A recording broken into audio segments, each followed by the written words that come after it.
Good morning, and today I wanted to continue talking about immunity, alterations in immunity, and inflammation.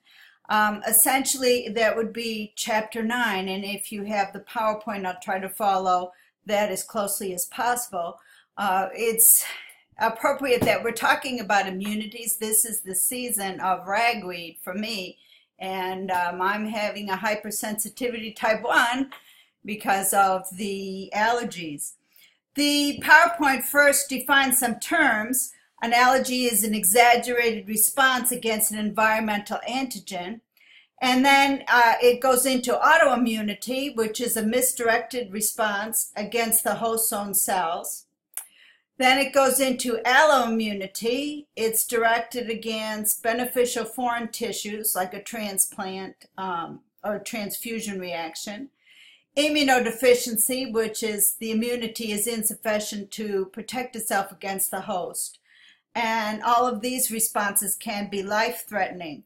Terms that it does not define, though, is active acquired immunity, immunity that is gained by actively engaging with the antigen, like, for instance, a vaccination.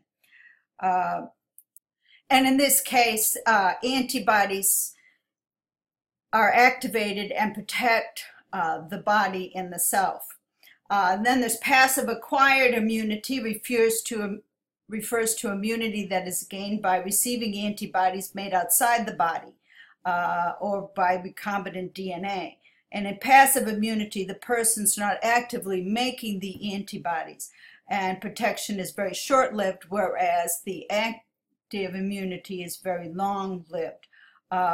May last a lifetime. And examples of passive immunity includes the mother to the fetus getting antibodies transferred through the placenta or breastfeeding.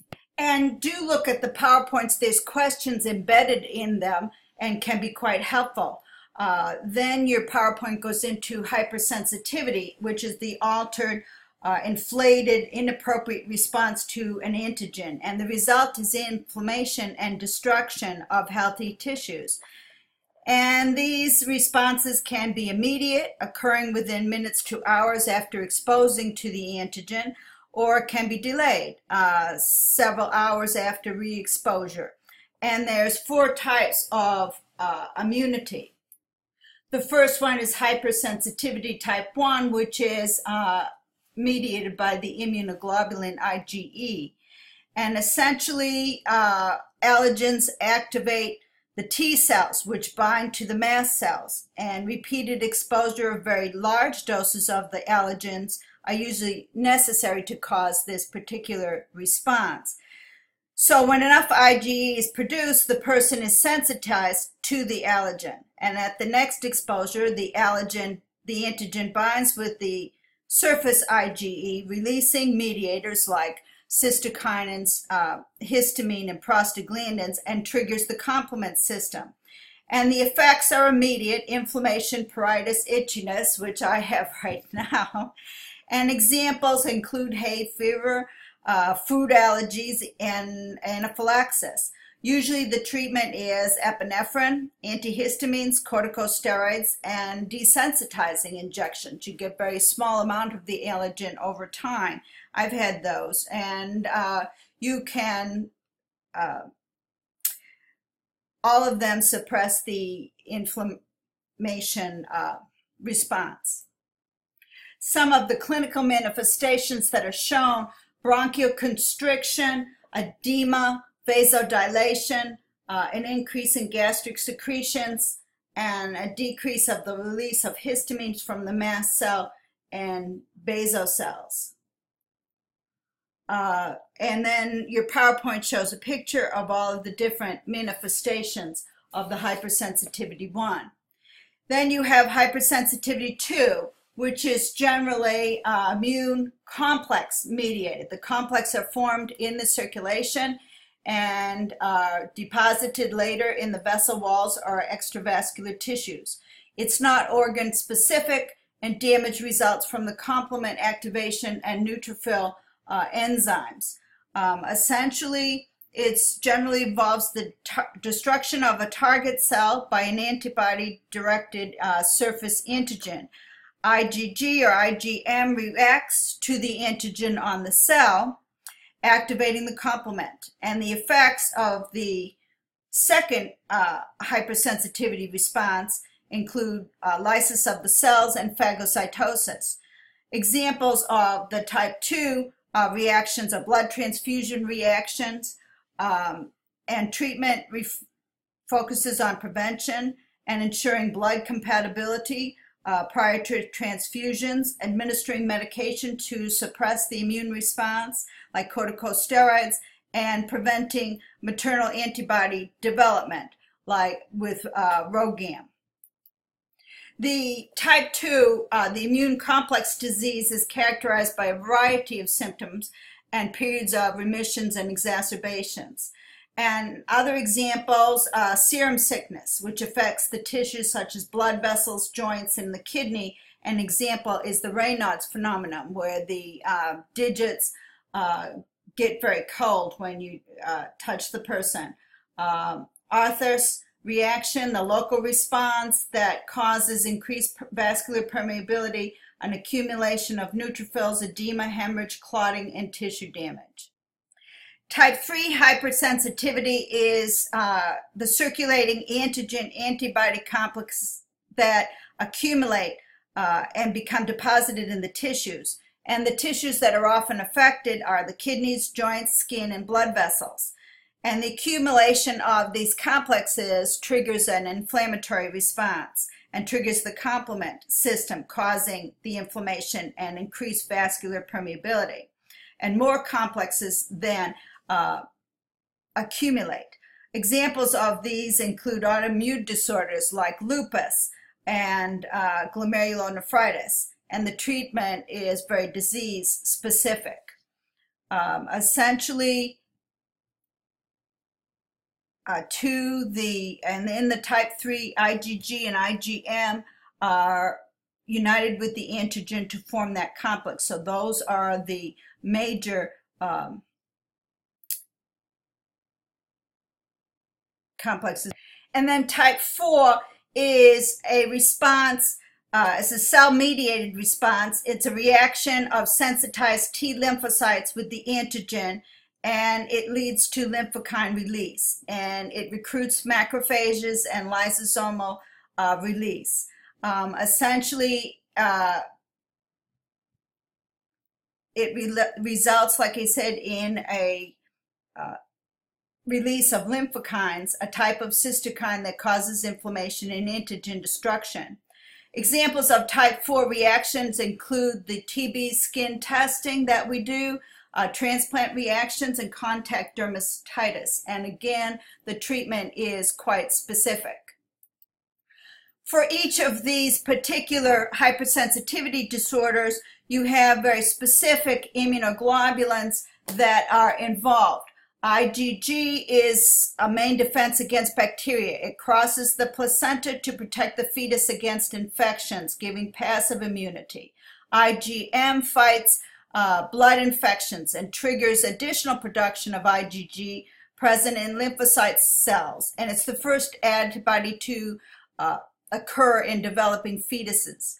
IgA is found in the membranes of respiratory and GI tract, tears, saliva, mucus, and it's very important in local immunity.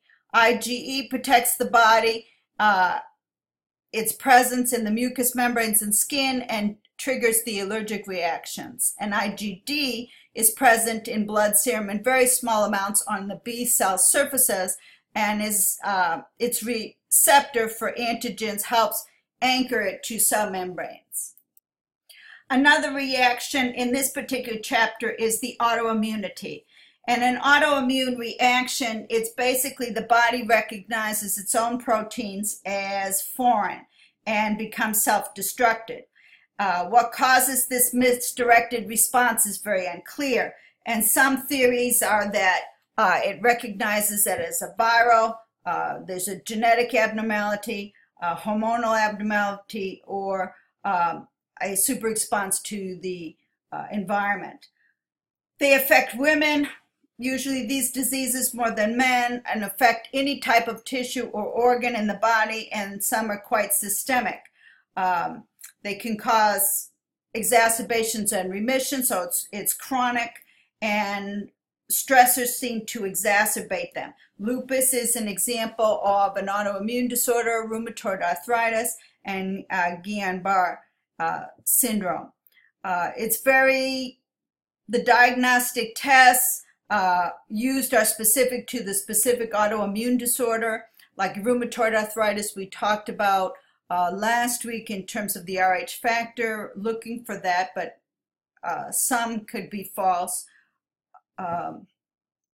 You could have the disease without having the Rh factor, and the treatment for autoimmune disorders is very specific to the disease, and it's a matter of coping with the chronicity of the disease and using stress management techniques as well.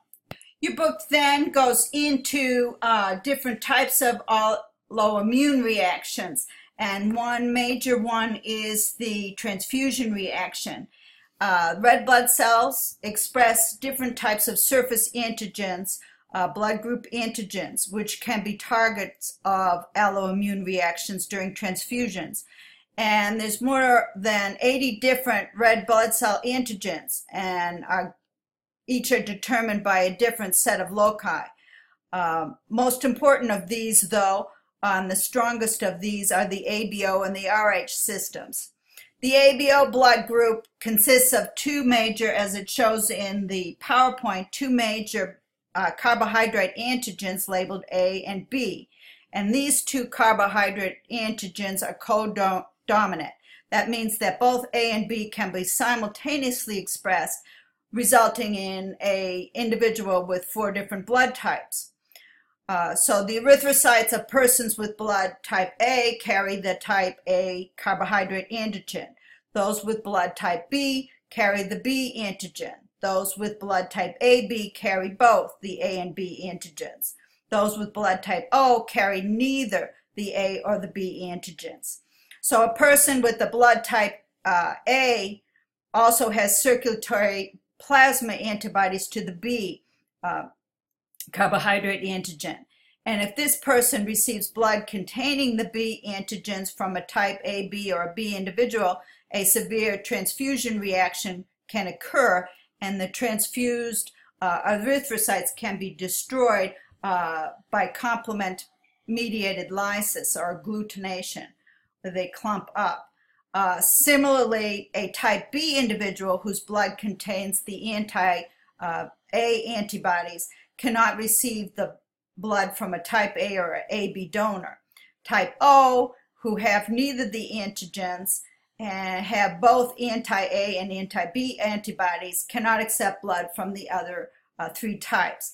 And these naturally occurring antibodies are isohemagglutinins, are immunoglobulins of the IgM class. And then you've got the Rh blood group, inaccurately named after the rhesus monkey, in which a similar antigen system was first described. It's the most polymorphic system of red cell antigens and consists of at least 15 separate antigens. At least 5 antigens and a large number of rare variants have been identified and expressed only on erythrocytes. The major antigens contained are on 2 proteins. The Rhd protein expresses the dominant antigen, which determines whether the individual is Rh positive or Rh negative. The individuals who express the D antigen on the D protein are Rh positive, whereas individuals who don't express the D antigen are Rh negative. And there's anti-D antibodies produced by the Rh negative mothers against the erythrocytes of Rh positive fetuses.